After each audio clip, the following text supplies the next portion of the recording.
Muy buenas noches, bienvenidos a Esta Casa No Es Hotel. A ver, esta semana ha pasado varias cosas alrededor de un tema que nos interesa a todos los bolivianos, la demanda del SILA, la demanda que nos ha interpuesto Chile.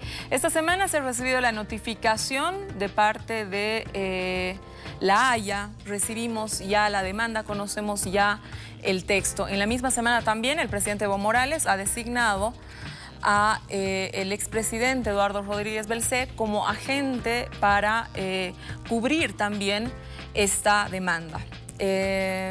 Hoy por primera vez se reunió el Consejo Consultivo del SILALA. Y es sobre este tema que vamos a hablar esta noche. Hemos invitado a algunos que componen este consejo, evidentemente todo en el marco de lo que nos puedan contar, ¿no? Entendemos que es un tema estratégico para el Estado. Vicecanciller, bienvenido por primera vez a Esta Casa No Es Hotel. De verdad es un gusto tenerlo. Juan Carlos Alurralde con nosotros. Muchísimas gracias, Susanita, el placer es mío. Un gran abrazo a toda la audiencia. Muchas gracias por estar.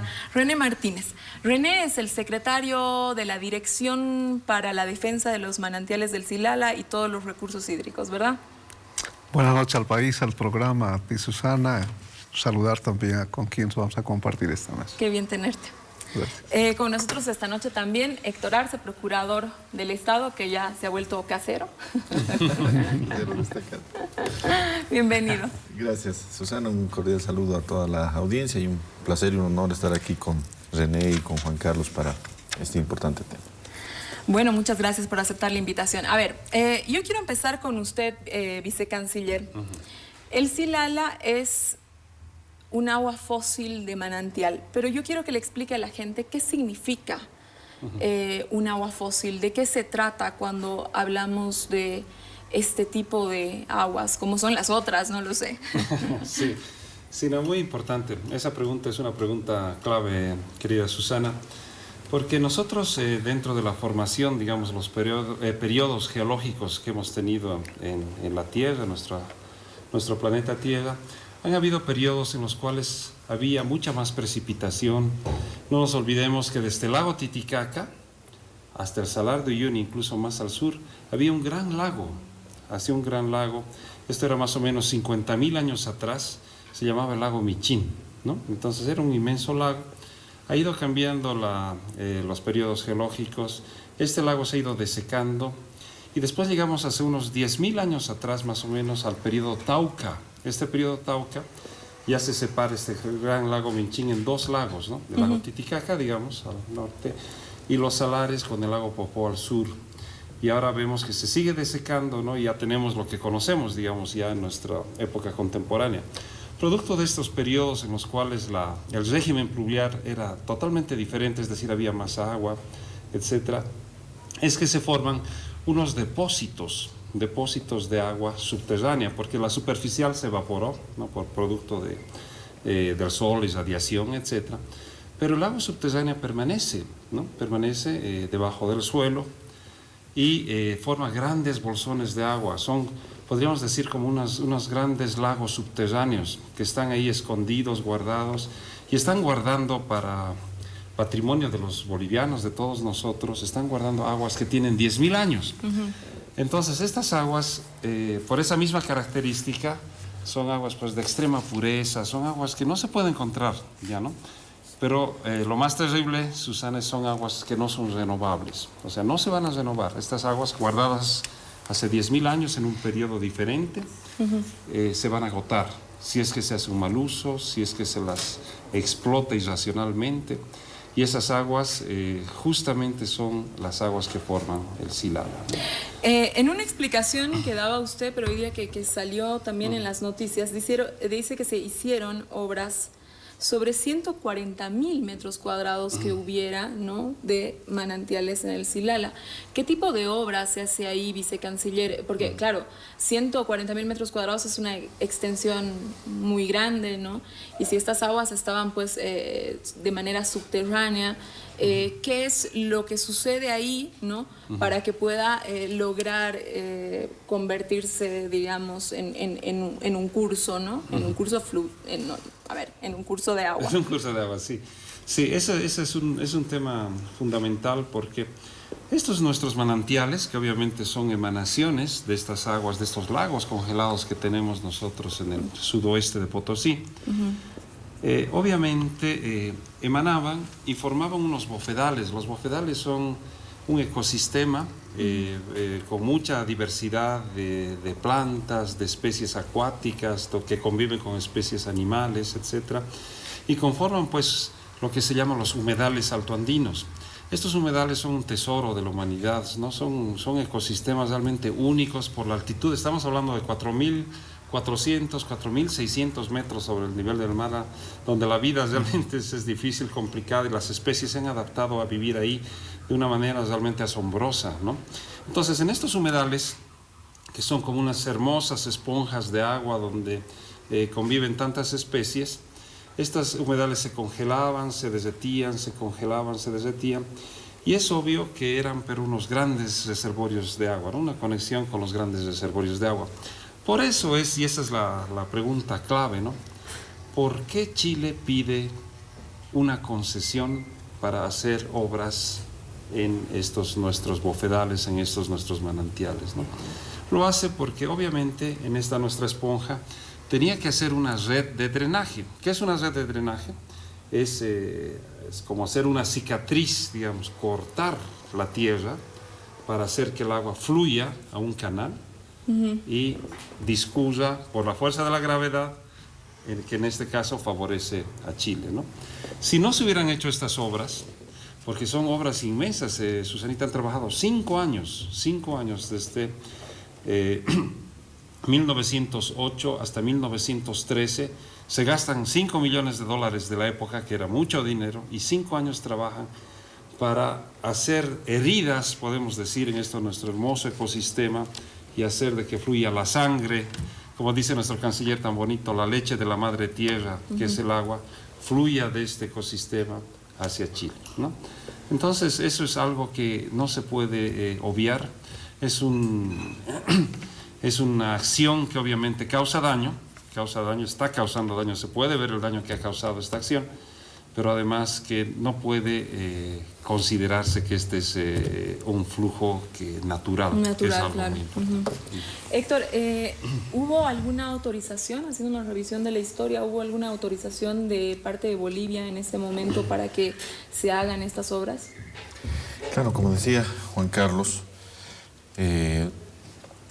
esto empieza con un acto jurídico, ¿cierto? Un acto jurídico fundamental, que es la prueba fundamental, yo diría, de que los manantiales naturales del Silala son esos, son manantiales 100% bolivianos, aguas fósiles, como explicaba Juan Carlos, formadas hace más de 10.000 años, y para cuyo uso una empresa chilena solicita el año 1908 una concesión para realizar estos trabajos de traslado artificial de las aguas hacia el territorio chileno y utilizar esas aguas para cargar los calderos de las locomotoras a vapor, que en ese momento utilizaban el agua, grandes cantidades de agua, para obviamente utilizar el vapor y con eso la tracción de los trenes antiguos.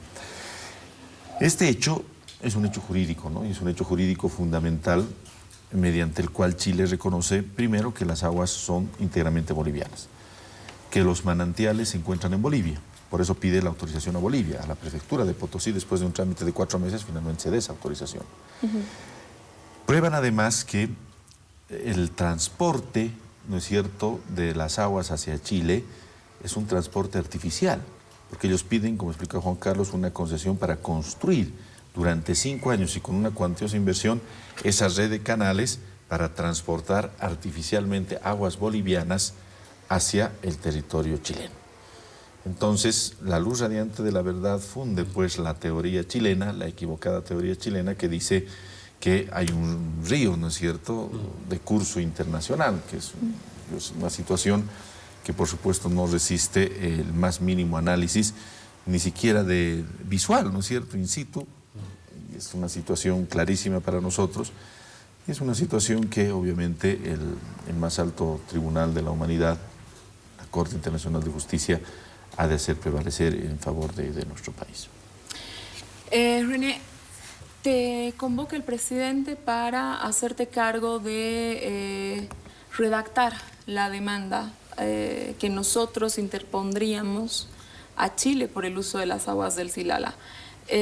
Bachelet se adelanta, presenta ella antes la demanda, ¿no? Preguntarte si eso te mueve demasiado el escenario de lo que se tenía planificado hacer, mueve demasiado el tablero de lo que ustedes estaban pensando, estructurando. ¿Cómo haces la evaluación tú de cuando recibes la demanda chilena, ¿no? Es una demanda precipitada, que no es lo mismo que improvisada. A ver, cuéntanos qué ha pasado en tu oficina el día que te has enterado que no se han metido la demanda. En absoluto, no modifica absolutamente nuestra estrategia definida ya como país, pero además vale la pena razonar y compartir con el país de que el contexto en el que se determina esta demanda, y lo dicen en Chile, las propias autoridades chilenas, habían previsto un tiempo mayor, pero entendemos de que el componente político de ese vaciamiento de credibilidad, de popularidad que tiene la presidenta Bachelet, ha pesado mucho para la determinación de este apurarse en presentar una demanda. Eso no modifica, no nos varía absolutamente, porque hay una determinación como política de Estado, que lo reiteró el compañero presidente, en sentido de la recuperación inicialmente desde su asunción al gobierno de nuestras empresas estratégicas, la recuperación de las riquezas hidrocarburíferas. Hoy por hoy, sentar soberanía sobre las aguas del Silala, que son un recurso estratégico que en la lógica, en esta lectura política que hace nuestro gobierno, tiene un destino de mejorar condiciones de vida hacia el concepto de vivir bien. Vale decir, vinculamos esta riqueza para el mejorar condiciones cualitativamente, y consideramos de que este nuevo desafío está siendo encarada desde una seria institucionalización que tiene una mirada concreta de atención, lo decías tú, que está a cargo de esta nueva secretaría, a diferencia del otro lado. Acá hay varios pasos que se han encomendado. Un primer momento que tuvo acciones nuestra Cancillería, un segundo momento de la determinación ya, iniciativa de nuestro gobierno de demandar, de preparar una demanda por el Silala, y viene la reacción más bien del gobierno de Chile intentándose anticipar, interponiendo esta demanda. Nosotros vamos a dar continuidad. Basta, decía el presidente, de entreguismo, basta de abusos, basta de atropellos. Vamos a hacer respetar nuestros derechos invariablemente, más allá de que hubo una anticipación en este tiempo que nos modificará en tiempos procedimentales, pero no hay una variación alguna respecto a nuestra lectura sobre la naturaleza de las aguas del Silala, que para nosotros incuestionablemente obedecen a manantiales con bofedales milenariamente constituidos, estructurados, que se encuentran en el país. Juan Carlos, hace varios años, no tengo el dato, 2008 tal vez, Chile es que acepta pagar la mitad del dinero por el uso de las aguas y propone hacer un estudio para ver las características, qué tipo de aguas eran, etc. ¿Por qué no se acepta esa propuesta en ese momento? ¿Qué es lo que sucede? ¿Por qué la Cancillería o Bolivia rechaza el pago que quería hacer Chile en aquel momento? Sí, a partir del año 2006 es que se introduce el tema, la problemática del Silala en la agenda de los 13 puntos. Era el punto 7, que se llamaba Silala y recursos hídricos, ¿no? Entonces, a partir del 2006, se empieza a trabajar durante muchos años cómo se podría resolver este tema. Quedó en estas reuniones, se formó un grupo especial del Silala, es decir, se crea un grupo aparte que se dedique profundamente a esta temática. Y en esta temática se vislumbra la confrontación que había justamente en esta concepción de la naturaleza del agua, ¿no? del flujo del agua. Para nosotros, como decía René, son manantiales que forman bofedales que han sido drenados artificialmente, ¿no? Y que por lo tanto las aguas corresponden a Bolivia. Y Chile decía lo que ya hemos escuchado, que es un río internacional, un curso internacional, y por lo tanto se deben aplicar las reglas internacionales para recursos compartidos, ¿no? Entonces, ¿cómo se resuelve el entuerto?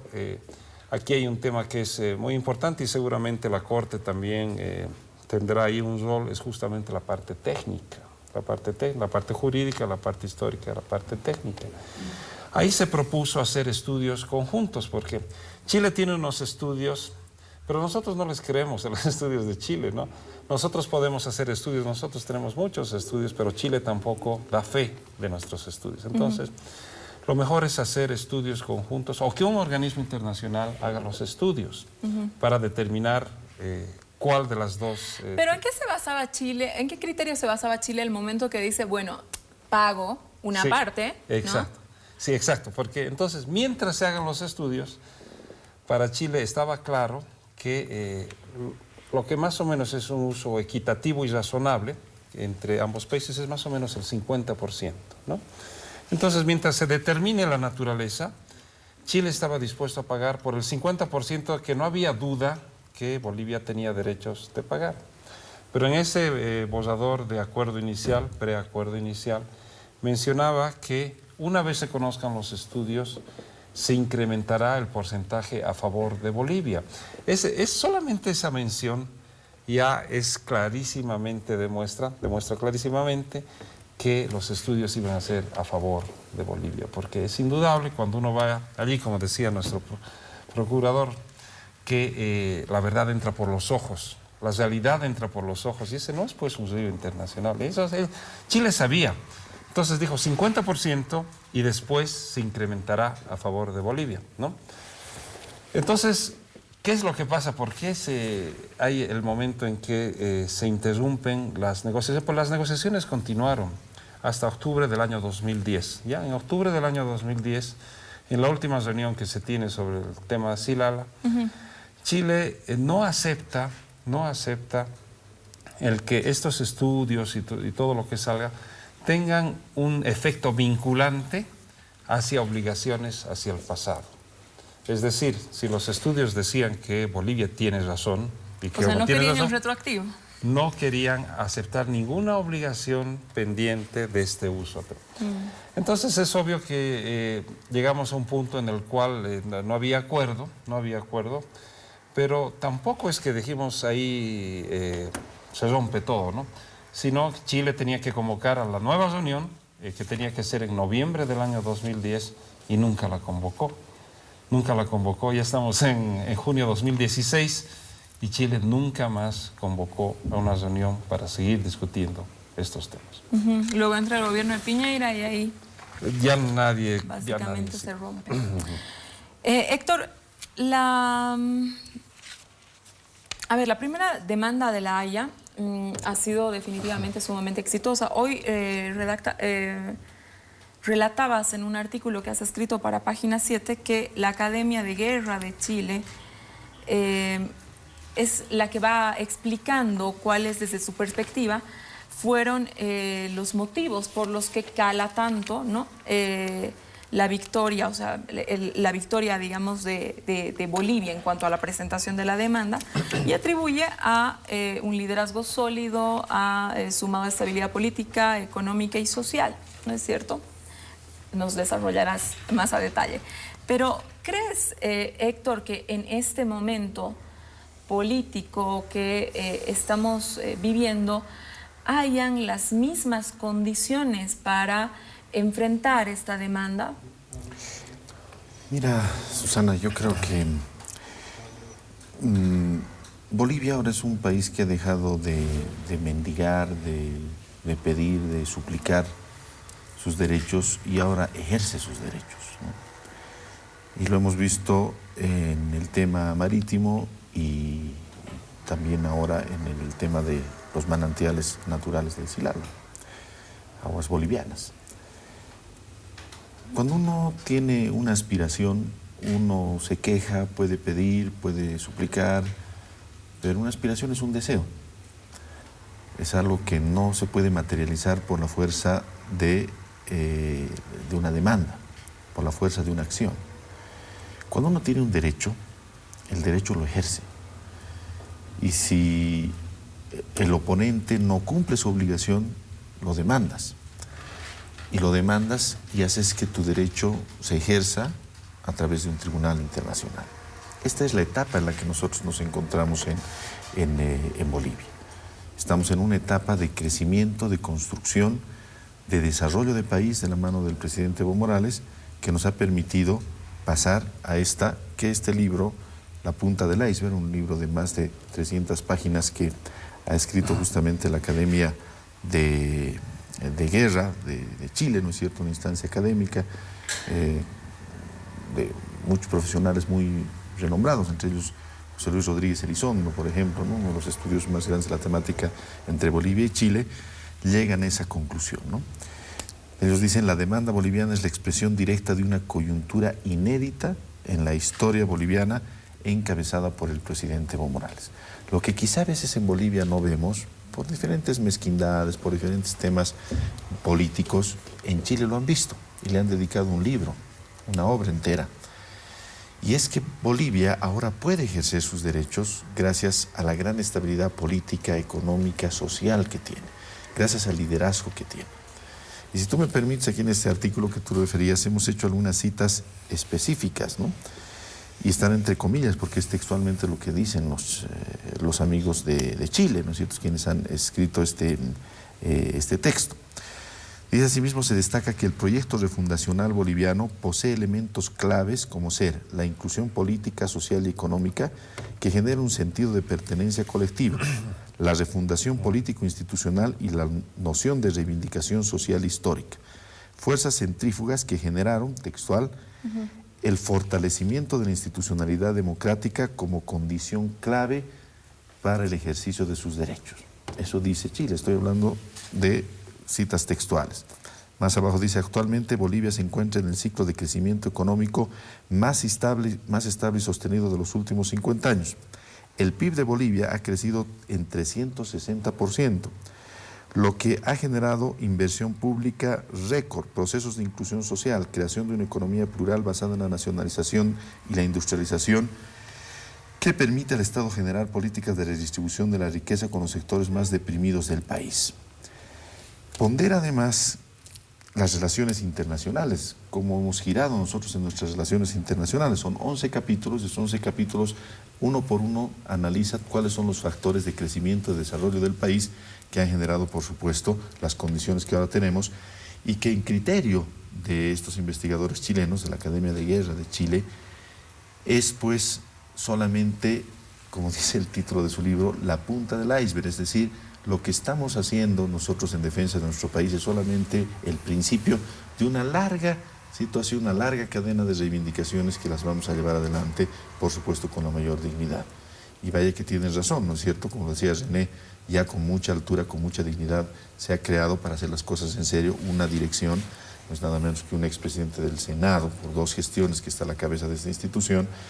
Y nosotros hacemos las cosas en serio, no las hacemos por desesperación y las hacemos por reacción, sino estamos trabajando seriamente. Pero sobre las relaciones internacionales, y permíteme esta cita más... Adelante, adelante. Dice: lo referido a las relaciones exteriores, resalta el giro de posición en el eje de prioridades de nuestras relaciones, reemplazando a Estados Unidos por China y otros sectores relevantes, y creando una relación virtuosa de interdependencia con Brasil y Argentina, ponderando además que la incorporación del paradigma de la diplomacia de los pueblos, es decir, la incorporación de los movimientos sociales y pueblos indígenas como actores de influencia en las relaciones exteriores de Bolivia, permitieron que la propia ciudadanía chilena apoye la causa boliviana, como sucedió en 2006 y 2014 en el Estadio Nacional y en el Teatro Caupolicán, generando a su vez un efecto global que refleje el apoyo de organizaciones internacionales y de grandes personalidades, incluidas entre ellas autoridades eclesiásticas como el propio Papa Francisco.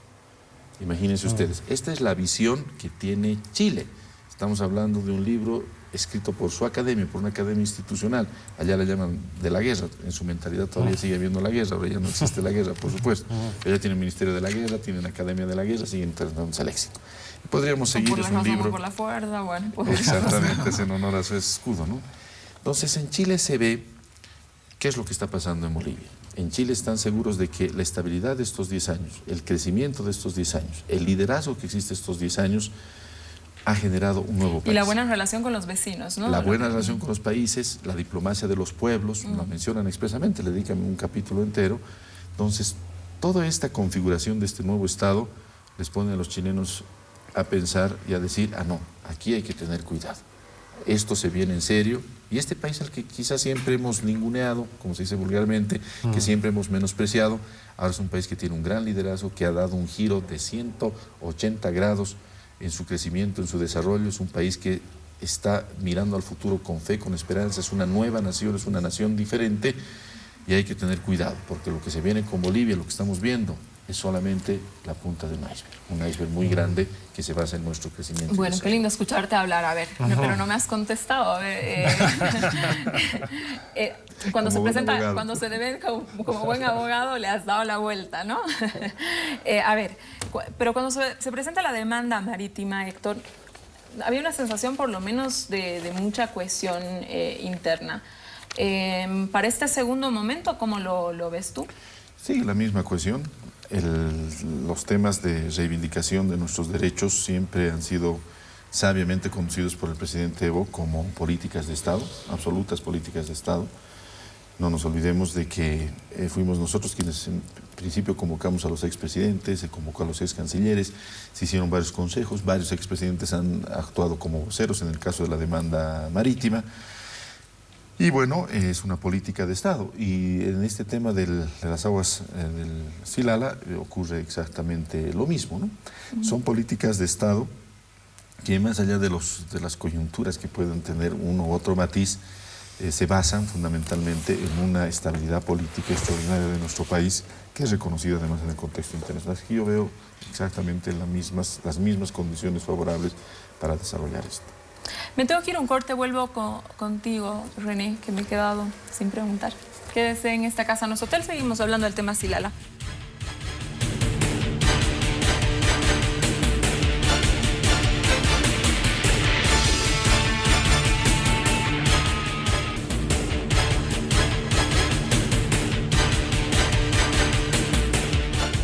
Volvemos a esta casa, en nuestro hotel, estamos hablando del tema Silala. Con nosotros está el vicecanciller René Martínez y Héctor Arce. René, quiero volver contigo. A ver, Chile en la respuesta, bueno, básicamente en lo que se ha publicado la anterior semana en el periódico El Mercurio, aparentemente lo que no está pidiendo ninguna reivindicación, no se pide que se restituya ningún derecho, ¿no? Desde mi punto de vista, creo que de una manera un poco engañosa, ¿no? Lo que intenta generar es como un sentido de afirmación, un sentido común alrededor de lo que está demandando, ¿no? Porque en ninguna parte de la demanda, no sé, tal vez ustedes que la conocen a más detalle, te habla de un río, habla de aguas de curso internacional. Y bueno, tú me sacarás de la duda, pero es decir, cuando unas aguas cruzan una frontera, a mí me parece que naturalmente se vuelven esas inmediatamente de curso internacional. Entonces ahí no existe ninguna objeción. La objeción es anterior, ¿no? Es al origen, evidentemente, ¿no? Pero ¿no es un lenguaje muy caprichoso que lo que luego busca es confundir, René? Esto tiene que ver con la caracterización de la controversia. ¿Qué es lo que se está pretendiendo señalar?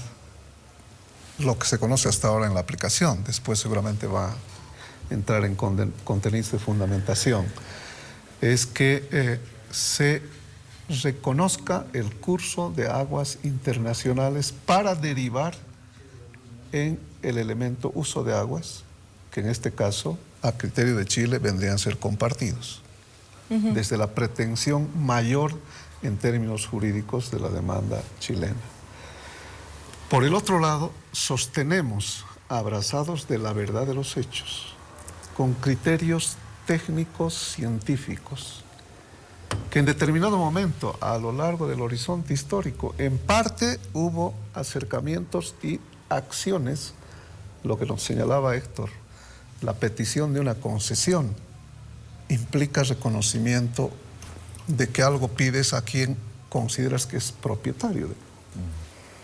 Ese hecho, te decía, a nosotros nos marca de manera incuestionable que estas aguas son provenientes de estos milenarios manantiales que están alimentados con bofedales en nuestro territorio.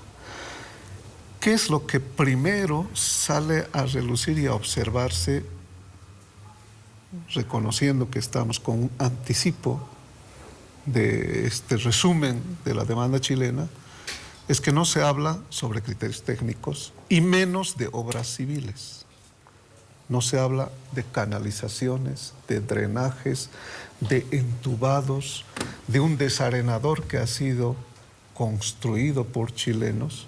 Se dice que inclusive, con alguna documentación, algunos investigadores, la incursión a territorio boliviano sin permiso del gobierno nuestro antes de la solicitud de la concesión.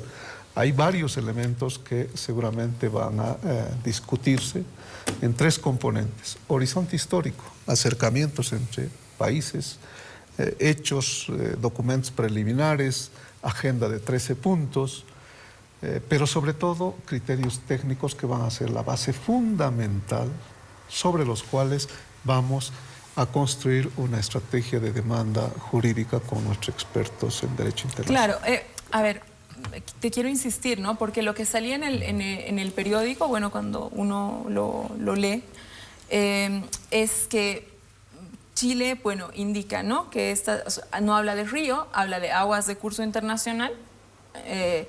Luego te habla de que te pide que no desvíes el agua, porque podrías dejar sin agua a una población, ¿no?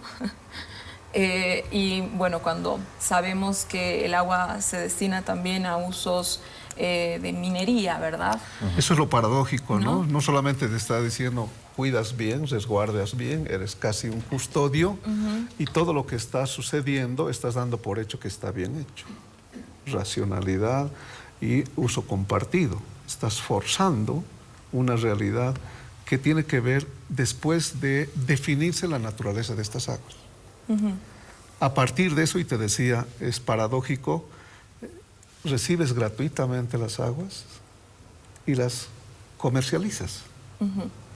Y parte de esas aguas no solamente van al consumo de esas comunidades dispersas que está en el lado chileno ya cruzando la frontera, sino destinas también para la industrialización minera, que son formas criticadas mundialmente de contaminación. Entonces hay muchos presupuestos claro, y lo tercero es que no contamines. Es que claro, ¿quién va a ir a contaminar las aguas, por favor? Sería inadmisible, y acá yo creo que hay un atrevimiento por parte de quienes han puesto estas condicionantes, porque en otras palabras nos están diciendo que como Bolivia seríamos capaces de hacer estos hechos. Jamás. Es más, nosotros estamos abrazados bajo los presupuestos constitucionales de respetar que el agua es vida, de respetar que el agua es para mejorar condiciones de vida, de respetar que esto no puede estar en el camino de las privatizaciones, no puede estar en la mercantilización, haciendo coherencia de esas propuestas que hemos discutido en la agenda de los foros internacionales. Ese hecho va a pesar fuerte.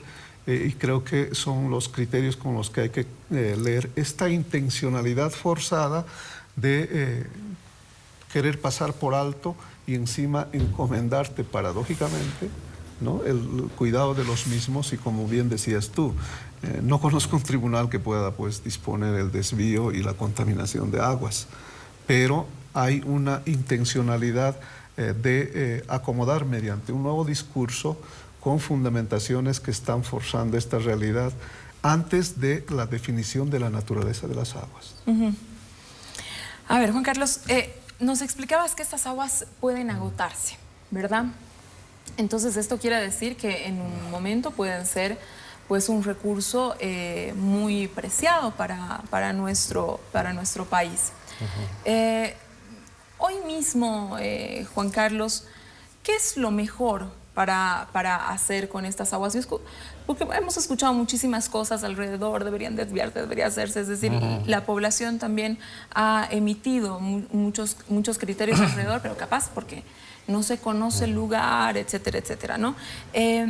A ver, lo mejor sería negociar con Chile, hacer el reconocimiento económico, ¿no? Nos deben dinero por el uso de ellos en un punto y han querido pagar, etcétera, etcétera. Y con eso, digamos, darle continuidad a una serie de políticas sociales que este gobierno, el Estado, ha venido aplicando. ¿O creerías que habría que emprender, digamos, algún tipo de proyectos de industrialización en la zona, ya sea piscícola, agrícola, o desviar las aguas a alguna otra región? No lo sé. Es decir, ¿qué sería el mejor destino para el Silala, ¿no? Bueno, primero nos ubicaremos geográficamente, ¿no? Estamos justamente en la parte alta del desierto de Atacama. El desierto de Atacama que era nuestro, ¿no? Este desierto de Atacama es la zona más seca del mundo. O sea, es la zona más árida del mundo. Ni siquiera el desierto del Sahara, ni siquiera los desiertos que vemos en las películas de Lawrence de Arabia. No, este es más seco todavía. Realmente es el más seco del mundo. Entonces ahí tú te puedes dar cuenta del valor que puede tener el agua allí, ¿no? Una gota cuenta en el desierto más seco del mundo, ¿no? Entonces es obvio de que este recurso se vuelve tan preciado, tan valioso, que lo primero que tenemos que hacer los bolivianos a los cuales pertenece este recurso es conservarlo. Tenemos que conservarlo. Tenemos que evitar que siga este desangramiento de estas nuestras aguas fósiles, no renovables, recurso finito, continúa el desangramiento hacia usos industriales, principalmente industriales mineros, pero que justamente es un desangramiento artificial, es como si tuviéramos una herida en una de nuestras venas y está saliendo la sangre, la sangre de la madre tierra, y nosotros tenemos que hacer algo, tenemos que conservar, ¿no? Primero conservar. Nosotros creemos que esto es un recurso realmente valioso. Una vez que logremos conservar este recurso que está siendo minado, está siendo depredado actualmente, entonces Bolivia puede decidir qué hacer con estas aguas. Mira, es muy interesante, pero un experto nos escribió hace unos días atrás y nos dice: la calidad de las aguas del Silala, nos manda un correo, es tan alta, tan pura, tan valiosa, que es mejor que las aguas Evian. Las aguas Evian son estas aguas francesas, que también es de un manantial, ¿no? Que sale un manantial en Francia, mundialmente conocidas, con un precio exorbitante, que se venden en todo el mundo, incluso en Bolivia se venden las aguas Evian. Y todo el mundo prueba el agua Evian y dice: uy, qué rica esta agua Evian. Dice: no, nuestras aguas son mejores que el agua Evian.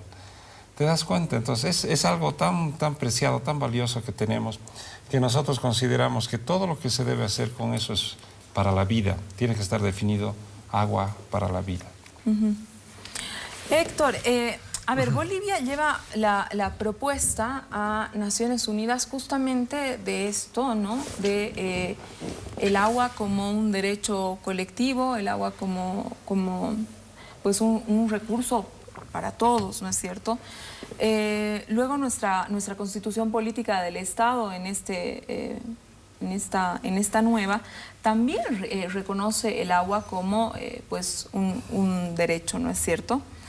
Entonces, ¿Bolivia en algún momento ha pensado, porque hoy día justo escuchábamos la declaración de la gente insulsa, ¿no? Que decía: bueno, nosotros hemos demandado porque estamos en peligro de que haya una desviación del agua y que se deje sin agua a nuestra población? Es decir, hoy Insulsa lo dijo en la televisión, ¿no es cierto? Entonces, ¿Bolivia alguna vez ha pensado ir contra aquello que plantea como principios básicos, porque claro, los plantea como principios constitucionales, ¿no es cierto?, de dejar sin agua a alguna población? No, nosotros partimos de certezas, Susana, ¿no? Yo creo que ahorita hay una certeza ya inmodificable, ¿no es cierto?, innegable, sobre la naturaleza de estas aguas. Estas aguas son aguas bolivianas, que fueron concedidas para un fin, que no fueron utilizadas íntegramente para ese fin. Cuando ese fin para el cual fueron concedidas desapareció, siguieron utilizándolas y bueno, siguen utilizándolas hasta el día de hoy, pese a que en el año 1997 se revocó la concesión, ya formalmente, ¿no? Y este tema, de ser un tema de relaciones con las empresas privadas, ha pasado a ser un tema de relaciones entre estados, ¿no? Antes era un tema del Estado boliviano, a través de la prefectura de Potosí, que dio una concesión, y una empresa chilena. Ahora ya es un tema del Estado. El Estado chileno se lo ha arrogado para sí. Nosotros somos absolutamente respetuosos del orden internacional. Quien no es respetuoso del orden internacional es justamente el Estado chileno.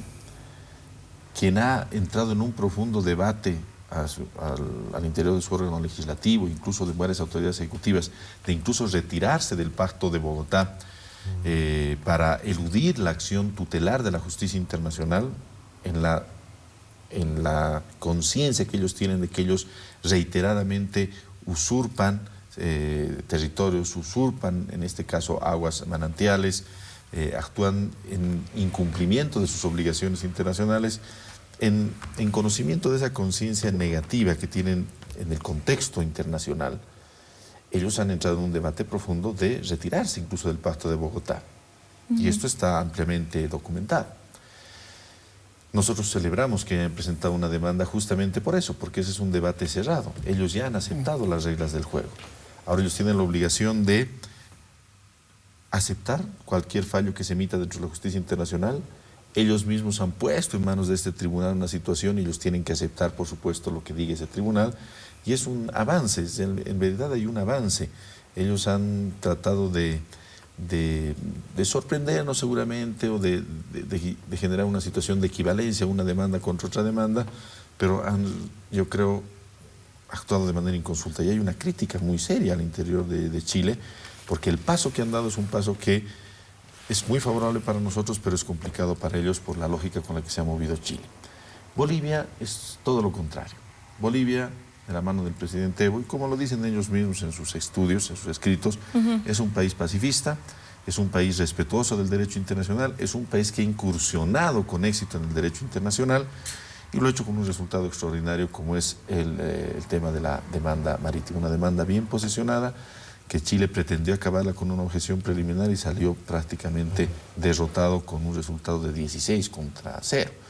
Muchos dicen es 14-2, pero uno lee y analiza a profundidad los dos votos disidentes. Son votos favorables a la competencia de la Corte Internacional para conocer el caso boliviano. Aún en un caso, el caso del juez italiano, todavía en mejores condiciones de las que estamos entrando. Entonces ha sido realmente 16-0. En esa lógica nosotros confiamos en el sistema internacional y vamos a presentar una contrademanda, como lo ha anunciado el presidente, trabajando seriamente a la cabeza de una institución seria que no va a precipitarse ni va a actuar políticamente, sino se va a tomar los meses, el tiempo que sea necesario, que obviamente es un tiempo que se va a tener hasta que se cursen los trámites de acuerdo a lo que establece el reglamento. Nosotros vamos a actuar en el momento procesal en el que tengamos que actuar. Pero entre tanto somos respetuosos del orden internacional y vamos a esperar que haya un fallo de la Corte Internacional de Justicia. Este tema está por decisión nuestra, por decisión de Bolivia, lo ha anunciado el presidente Evo el 23 de marzo, en manos de la justicia internacional y en manos de la Corte Internacional de Justicia. Que Chile se haya adelantado a presentar una demanda, como decía René, con otros fines, con temas más políticos, no cambia la situación. No por adelantarse una demanda se va a cambiar la realidad. No por adelantarse una demanda uno va a tener una cierta prerrogativa sobre algo que no es, ¿no es cierto? No se vuelve río va a cambiar por eso, la realidad, claro. se va a volver río porque Claro, hayan demandado lógico. más temprano, ¿no? René, a ver, Algunas de las dudas que tiene la gente con a veces las instituciones recién creadas y toda esta cuestión, es que otros temas atiende, porque dice también recursos hídricos en general, o simplemente los vinculados a la frontera con la República Chilena. Vale la pena aclarar, porque esto nos configura también una otra contradicción de lo que hizo Heraldo Muñoz Gala en la última sesión de la OEA, poniendo como testigos a todos los países, negar que tenemos temas pendientes. Esto es inadmisible, porque a continuación después te habla de que su país empezó a demandar por las aguas del Silala.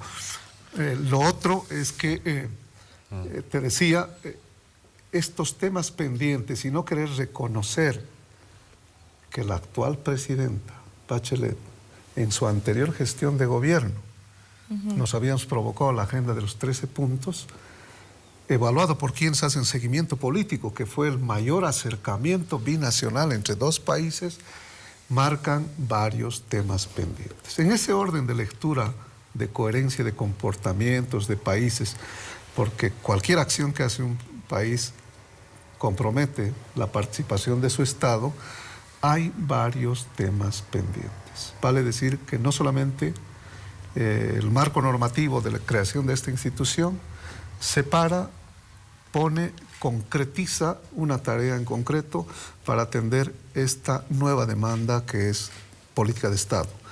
Adiciona al resto de recursos hídricos que pudieran existir a lo largo de la frontera con Chile. Este es un otro componente que tiene que asumirse con responsabilidad. Decía Héctor, acá estamos cumpliendo la acumulación de antecedentes, prosiguiendo etapas, ratificando y aperturando también, si es que hay nuevos aportes, para seguir acumulando, sistematizando todo lo que pudiera servirnos como insumos en la atención de esta demanda y la anexión de toda una evaluación de lo que significan los otros temas que están a lo largo de la frontera con Chile. Ese es el desafío. Perfecto. Juan Carlos, a ver, tenemos, como decía René, Héctor, una larga agenda pendiente con Chile, ¿no? Primero está el tema de la salida soberana al mar, que bueno, ya se está atendiendo con una demanda. Un segundo tema, Silala y el resto de los temas hídricos, ¿no es cierto?, que también se está atendiendo claramente, ¿no? Creo que las instancias están clarísimas, pero en esta semana también se ha presentado un tercer problema, que es el incumplimiento del Tratado de 1904, que tiene que ver con el tema de aranceles, de depósitos portuarios, ferrocarril, demás, ¿no es cierto? Incluso hemos leído una noticia, hemos escuchado a la dirigencia de los transportistas realmente indignados, cómo les han puesto basura y los obligan a recoger la basura si es que quieren pasar. Es decir, es una humillación inaudita a nuestra gente, que lamentamos que un periódico no haya ni siquiera publicado como noticia, cuando debía haber sido el titular, se debía haber abierto con eso. Es realmente una vergüenza. Pero bueno, no me voy a detener ahí, evidentemente. Vamos a interponer una tercera demanda con esto, porque evidentemente no se trata de lo mismo, ¿no es cierto? Aquí estamos hablando del Tratado de 1904, donde Chile de manera expresa nos ha pedido en muchísimas ocasiones que eso era inviolable, que no se puede tocar, etcétera, etcétera. Pero nada, aquí estamos hablando de un incumplimiento flagrante. Así es un tema de altísima preocupación, ¿no? Todo el tema de libre tránsito, que obviamente es uno de los pobres derechos, yo siempre digo pobres derechos, que adquiere Bolivia en compensación al cercenamiento de más de 400 kilómetros de costa. Chile se compromete a una serie de comportamiento jurídico, normativo con Bolivia para garantizarle el libre tránsito y de esa manera justificar, yo creo, incluso ante el mundo, el haber mutilado a una nación entera, a un país entero, ¿no? Entonces, no, ellos van a tener acceso a cualquier puerto que quieran. Les pueden llegar a cualquier puerto, no les vamos a poner ningún conflicto, les vamos a dar almacenamiento gratuito, no les vamos a cobrar impuestos, ninguna otra fiscalización, nada. Entonces, pareciese que en ese momento que era como una compensación más o menos forzadamente aceptable, ¿no? Por decir algún adjetivo. Pero la realidad es completamente diferente, como tú la decías. Chile ha ido estrangulando este pobre derecho de compensatorio al cercenamiento, fuertemente con esa política agresiva que tiene neoliberal, privatizando los puertos primero y organizando un montón de negocios alrededor de nuestra mediterraneidad. A nosotros nos cobran por todo, Susana, nos cobran por todo, ¿no? Llegan contenedores, por ejemplo, al puerto de Arica y ellos dicen hay que fiscalizarlos, y entonces lo llevan a una compañía privada para que abra el contenedor, lo cierre y lo remite. Eso cuesta $1.500. Vuelve a abrir, no respeta los tratados que hay sobre por ejemplo, los servicios agrícolas ganaderos, el SAG en el caso de Chile, SENASAG en el caso de Bolivia. No respeta que ya han sido revisados y tienen sellos para carga de ultramar que está yendo a China. Ellos no tienen por qué abrir, pero lo abren. Y obligan a fumigaciones y obligan a un montón de cosas, generando otro negocio privado. Ellos han generado un montón de negocios privados a costa de nuestra mediterraneidad. El puerto, ahora, inauditamente esta semana, ha anunciado que va a subir 10% las tarifas sin ninguna justificación, generando obviamente otra carga para Bolivia. Esto está dañando nuestro comercio exterior, está dañando nuestra economía, pero fuertemente, no son cifras menores.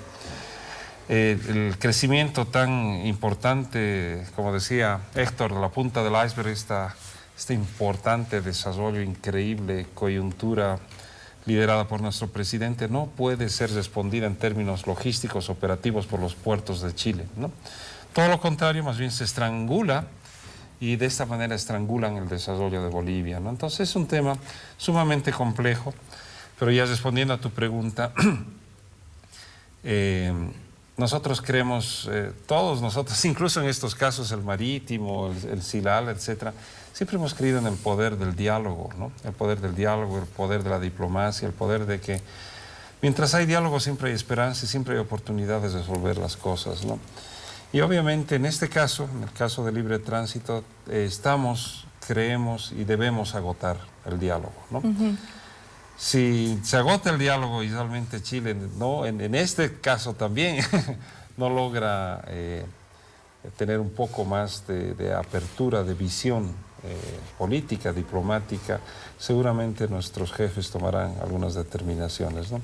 Nosotros hemos mandado varias notas demandando que el cumplimiento de los tratados, porque no solo el de 1904, tenemos el del 37, el del 50, tenemos varias actas que han ampliado este libre tránsito de una manera que permita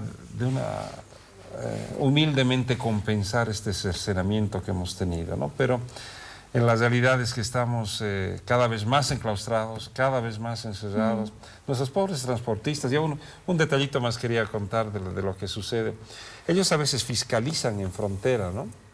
¿Qué es fiscalizar? Deciden revisar todos los camiones, sus condiciones mecánicas. También en contra de otro acuerdo de la TIT, que menciona que las autoridades que revisan las condiciones vehiculares de un país son respetadas en el otro país. Ellos no hacen caso y vuelven a revisar, ocasionando unas colas inmensas, ¿no?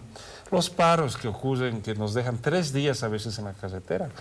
Un chofer llega con su camión y no puede pasar 3 días la frontera, no puede continuar. Tiene que comer, ¿no? Tiene necesidades básicas, Susana, tiene que, como decimos, ir al baño nosotros, pero ellos salen a hacer sus necesidades básicas y los multan. Ellos no tienen con qué comer. Llegan sus compañeras a veces ofreciéndoles comida y multan a las compañeras porque están llevando comida que no ha sido autorizada por sus servicios.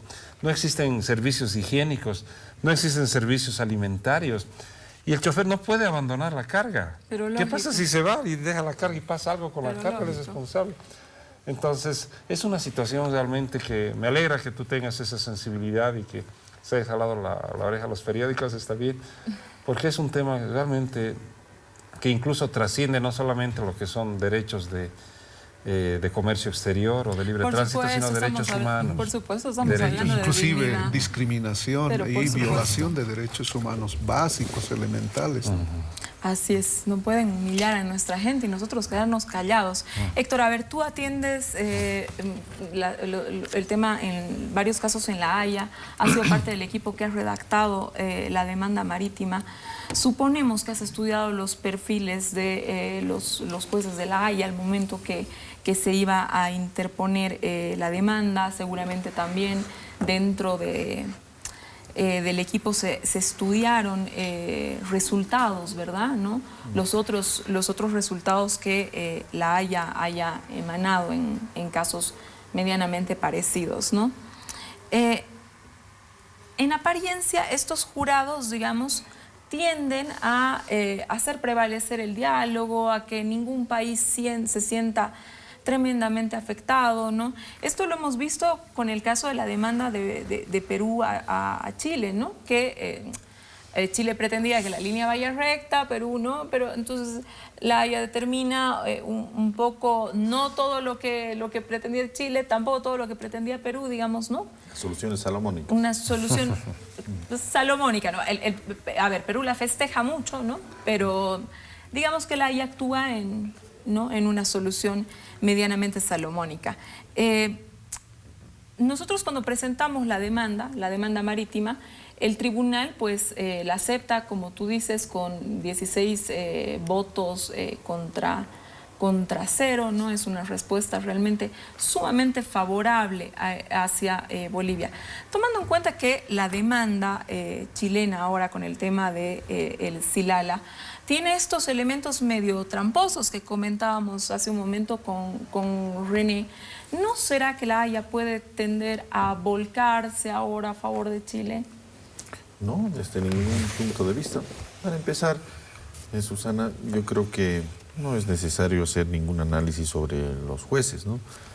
Nosotros, y lo ha dicho el presidente, la decisión que tomó el 23 de marzo del año 2011, además después de un análisis jurídico reservado que se trabajó bajo la dirección del presidente y coordinado además por el canciller Choquehuanca, cuando se tomó esa determinación se lo hizo en una muestra de absoluta confianza en los tribunales internacionales. Y ahí está, ¿no? Se ha ratificado varias veces. Nosotros tenemos la fuerza en el caso de la demanda marítima y también en el caso de la demanda de las aguas del Silala, pero en especial en el tema del mar tenemos la fuerza de la historia, ¿no es cierto? Tenemos la fuerza del derecho, de la justicia, tenemos la fuerza de la razón y tenemos la fuerza de la verdad. Esos 4 elementos, ¿no es cierto?, se configuran en una pretensión jurídica que además está basada en las grandes instituciones del derecho internacional, como es el cumplir lo pactado, como es el darle valor a la palabra, como es el efecto vinculante que tienen los acuerdos que se han arribado, como es el efecto vinculante que tienen los actos unilaterales. Toda esa configuración de acciones ha sido una especie de partenón jurídico, ¿no es cierto?, diremos, sobre la cual se asienta sólidamente la demanda boliviana. La demanda boliviana, Susana, es por diálogo, es por un diálogo con resultados, con objetivos, un diálogo para un fin que simboliza el derecho que tenemos los bolivianos. Nosotros no tenemos una aspiración como califica Chile, y la muestra lo ha dado la Corte Internacional de Justicia. Nosotros tenemos un derecho, y los derechos se ejercen. ¿Cuál es nuestro derecho en este caso? El derecho de obtener un acceso plenamente soberano sobre el litoral pacífico. Y la forma de llegar a ese acceso plenamente soberano sobre el litoral pacífico es a través del diálogo.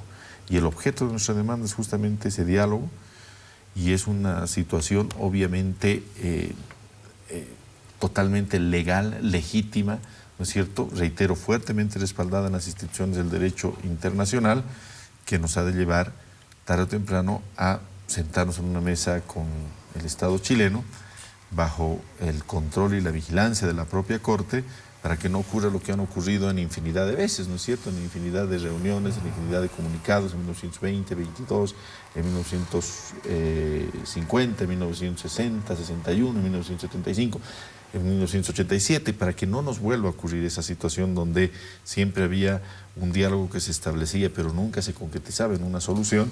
Ahora sí, con el auspicio de la Corte y bajo una sentencia firme, vamos a tener que tener un diálogo que lleve un resultado final. Y ese resultado es que Bolivia obtenga un acceso plenamente soberano sobre el litoral pacífico. Es nuestra confianza depositada en la Corte, depositada en este sistema de justicia internacional, basados, te reitero, en estos 4 elementos. Con nosotros está la historia, está la razón, está la justicia y el derecho, ¿no? Hay que diferenciar, son 2 elementos diferentes.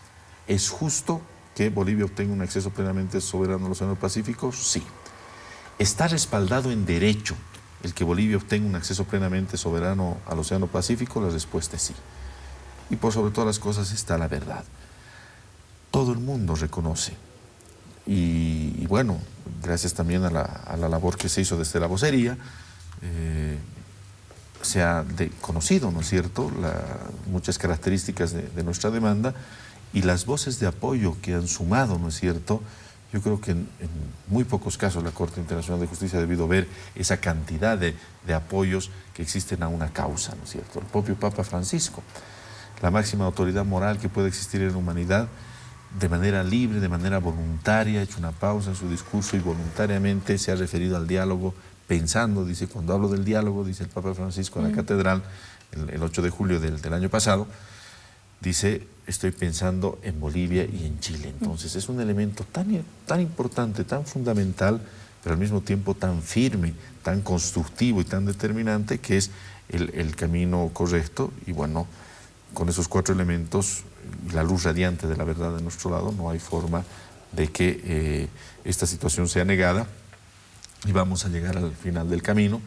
Vamos a llegar seguramente de la mano de nuestro presidente a obtener esta reivindicación porque, como lo dicen los mismos chilenos, la nación boliviana ya es pues otra nación, ¿no? Gracias, me tengo que ir a un corte, quédese en esta casa, en nuestro hotel, y ya volvemos.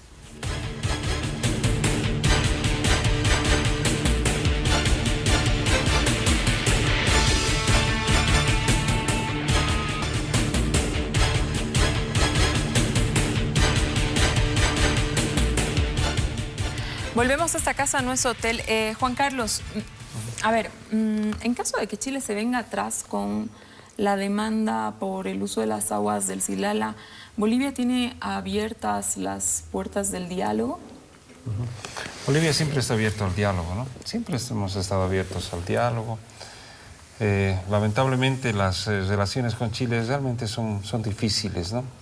Vemos muy poca flexibilidad, vemos muy poco voluntad política, poca actuación de buena fe en todos los actos que se hacen.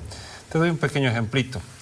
Hace unos meses atrás nos reunimos en Arica, estaba el vicecanciller subrogante de Chile, bueno, mi persona con un equipo, estaba SPB, la Cancillería, etcétera, y por el lado de ellos también, ¿no? Todas las instituciones que tienen que ver con el tema de libre tránsito. Y estábamos hablando del puerto de Arica, los problemas en el puerto de Arica.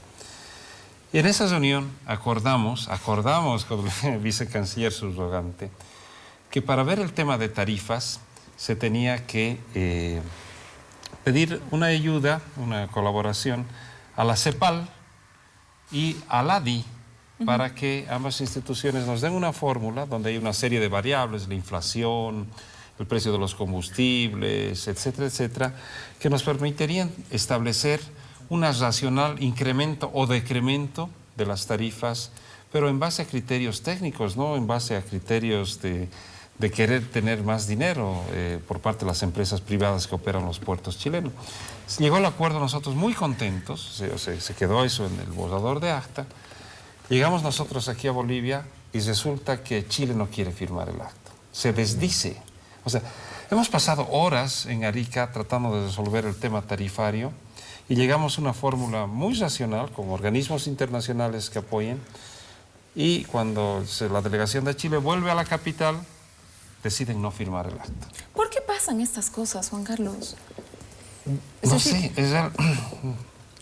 O sea, porque claro, ahí, no sé, tienes una cancillería que está con representantes, etcétera. Cuando hablas de tema de tarifas, ¿con quién lo tienen que consultar? Si está ahí la cancillería, si ellos son los que deberían, ¿no? Es decir... Se puede presumir mala fe, ¿no? Mala fe. Se puede presumir mala fe. Claro. O también presumir que quizás viene la empresa, ¿no es cierto?, privada, oye, ¿por qué firmas esto?, ¿no? Es decir, porque como la autoridad estatal que acuerda con otra autoridad estatal, no vale la palabra, ¿qué es eso? Exactamente, y lo que hemos recibido este año, viene la puñalada por atrás, que deciden unilateralmente subir las tarifas. Qué barbaridad. O sea, qué difícil, ¿no? Qué difíciles son las relaciones con Chile. Bueno, a ver, ojalá, nosotros seguimos apostando por el diálogo, evidentemente. René, a ver, me voy a salir un poquitito, pero tiene que ver con Chile. Hay un tema pendiente, ¿no? Unos campos minados. Uno no puede creer que existan a estas alturas. En frontera nuestra, un campo minado, por Dios, qué horror, digamos, ¿no? ¿Se puede asistir a alguna instancia en Naciones Unidas? ¿Se tiene pensado asistir? Porque... Por supuesto que sí, pero bien decías tú, y esto es muy similar a este comportamiento incomprensible, ¿no? Incomprensible porque al parecer ya hay una polaridad interna de discusiones entre lo que significan líneas duras y algunos que seguramente intentan mostrar negociación o cuando menos la simulan. Es inadmisible que seamos el único país que mantenga un territorio minado, y esto nos muestra no solamente la lectura diferente que nosotros tenemos de la relación de valor de Estado con la vida. Esto te muestra que parece ser, como en el otro caso, que hay intereses económicos mayores que son los que finalmente hacen la agenda de decisiones de un gobierno, y esto es inadmisible. Imagínate, hay una permanente movilidad en frontera de comunidades nuestras y de comunidades de ellos, que hacen migración móvil de manera natural, permanentes. Y ese hecho, atentar contra lo más preciado, el derecho más preciado que tenemos los seres humanos, el derecho a la vida, es inadmisible, tú lo decías, en puertas de este nuevo siglo, habiendo transcurrido y los avances de la humanidad en términos de valoración y respeto de los derechos humanos. Creo que eso, vulnerador de la Convención de Ottawa, es pues ya inadmisible.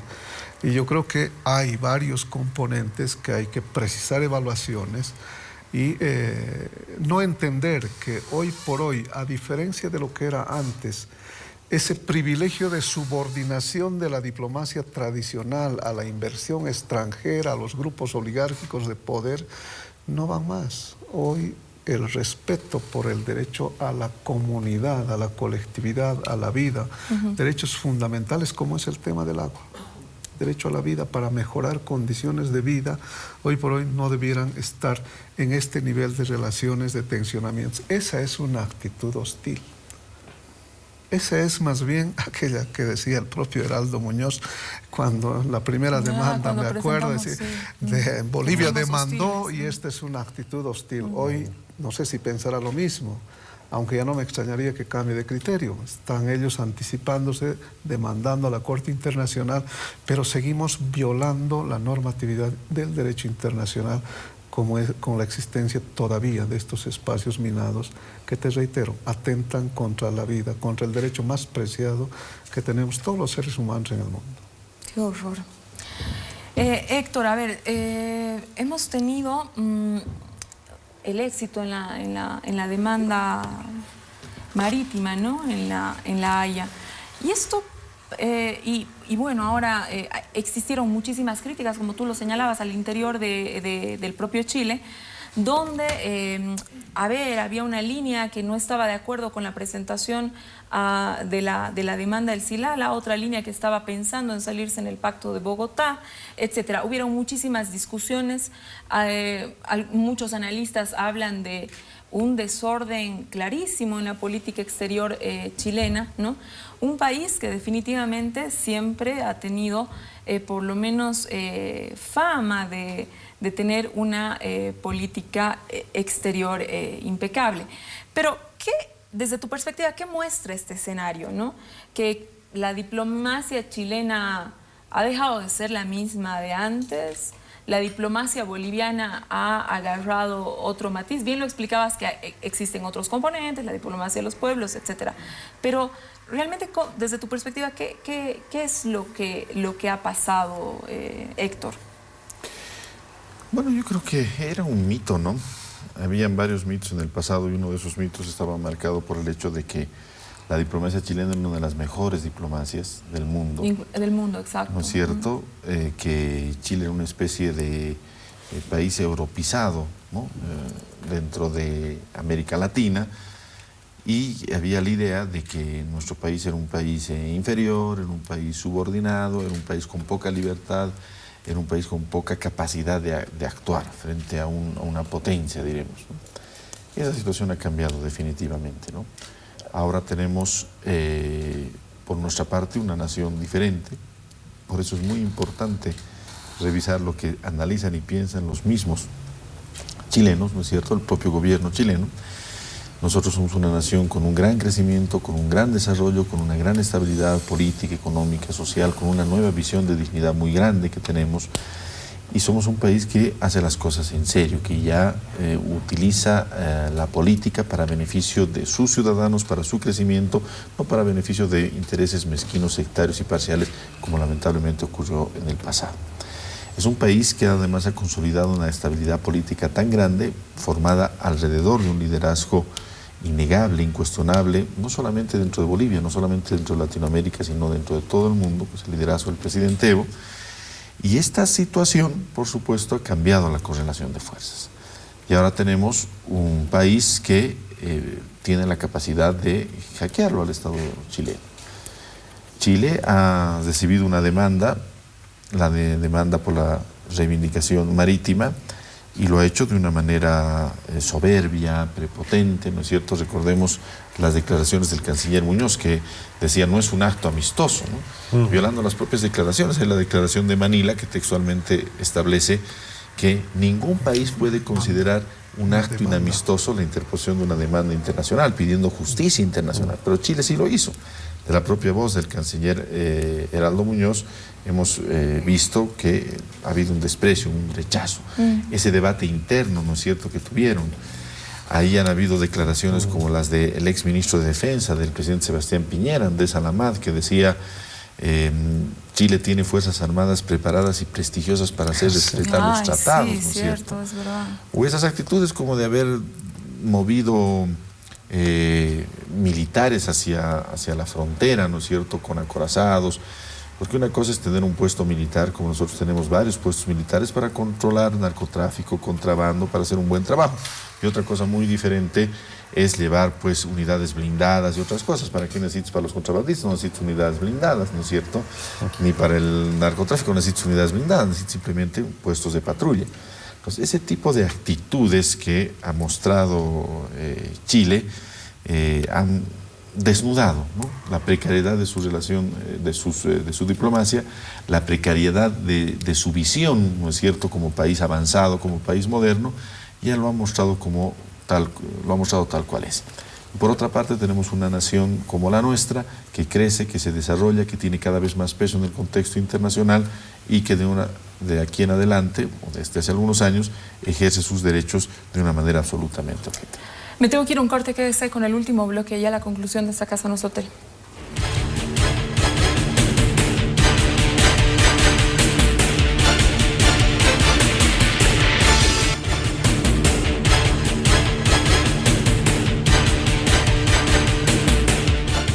Volvemos ya a la salida de esta Casa No es Hotel, un programa sumamente interesante y que de pronto mueve fibras, ¿no? Es decir, ay, los chilenos.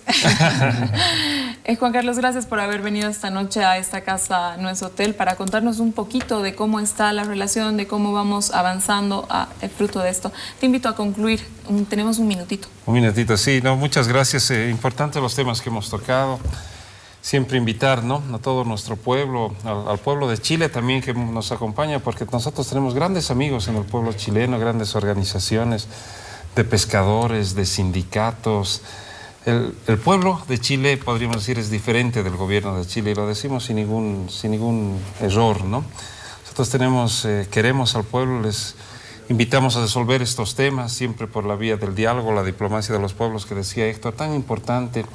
Hay que seguir trabajando, hay que seguir creyendo en esto y al pueblo boliviano pues tenemos que unirnos todos, ¿no? Especialmente a los sectores que están siendo ahora muy discriminados, maltratados en el tema de libre tránsito, a las cámaras de industria, de comercio, a las cámaras de transporte, a toda la cadena que tiene que ver con el comercio exterior. Tenemos que unirnos todos para resolver estos problemas. Muchas gracias por haber estado. René, muchas gracias por haber estado esta noche con nosotros. Seguramente habrán muchas novedades, hay unos tiempos. ¿Cuánto tiempo tenemos para contestar? Hay una convocatoria que va a definirse con la propia Haya, con los dos agentes, para definir entre lo que significaría presentación de memoria y contramemoria, oportunidad en la que aquello que se había señalado, nuestra contrademanda, pueda presentarse. Estamos hablando fácilmente entre 1 año y medio, probablemente, o algo más.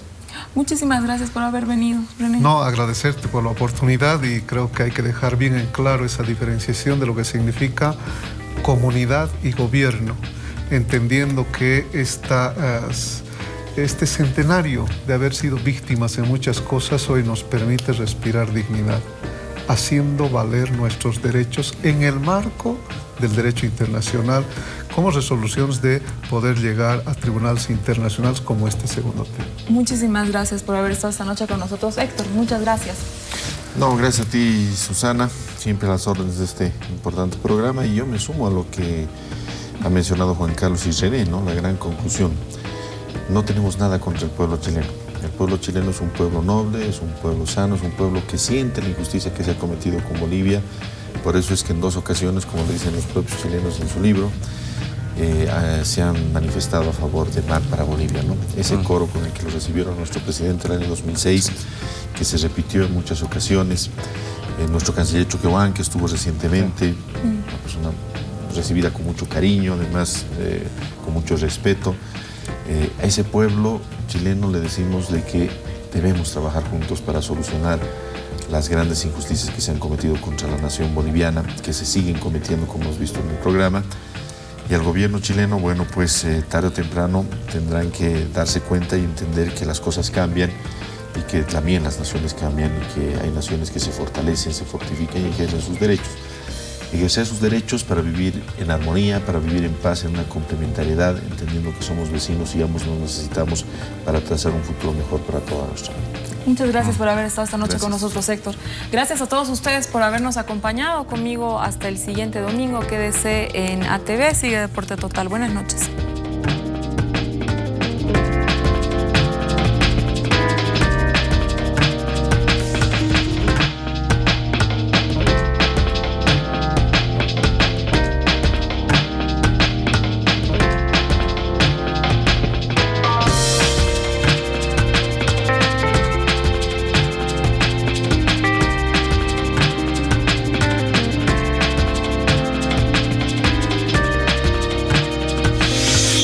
Esta casa no es hotel.